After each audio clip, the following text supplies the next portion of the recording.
pipiliin ko.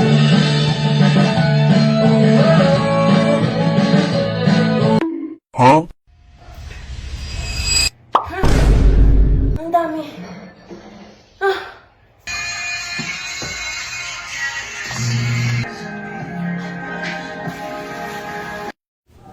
So, good morning guys. Kakagising ko lang yan. And, ang mga gagawin natin ngayong araw ay maglalaba tayo, maglilinis ng bahay, and then kakain. Kasi off ko din naman. So, susulitin ko na yung mga dapat kong gawin ngayong araw. Kasi magkakaroon na din akong pasok sunod-sunod. So, yan. Pagbaba ko, dala ko na yung mga labahin ko. Tignan nyo naman kung gano'ng kadami yan. So, guys. Ayan lahat ng lalabahan ko. Ayan.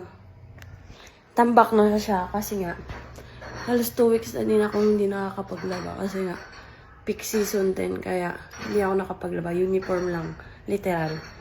So, dyan naman guys. Inayos ko muna yung ilang gamit dyan sa sala katulad niyang helmet bago ako mag-proceed sa labahin kasi para malinis na tignan. Then, gusto ko isabit yung helmet dyan kaso hindi pala siya kasya.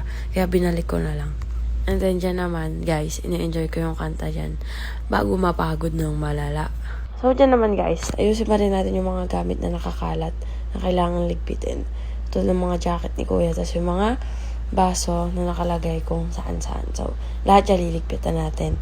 So, inopen ko na dyan yung pinto and then magwawalis na ako para kahit mabasa yung sahig, wala nang kalat na maaapakan. So, lahat ng sulok-sulok kailangan nating walisan yan para malinis. Ayan, hindi tayo maano ng lamok. And then, ang gagawin na natin ay magliligpit na tayo bago tayo maglaba. Kasi para malinis yung lababo lahat. Parang gagawin ko na lang mamaya is maglalaba and kakain. Kasi patay gutom ako. Hindi, joke lang. So, yan, magliligpit lang tayo niyan ng pinagamitan natin kagabi.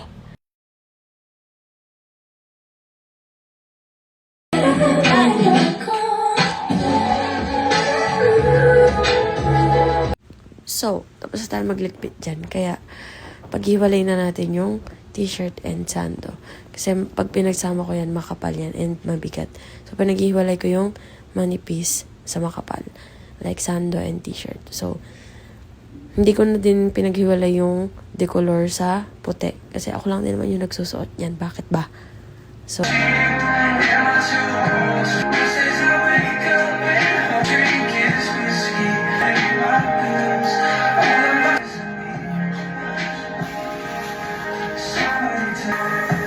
ganda ng washing guys. May muta pa ako.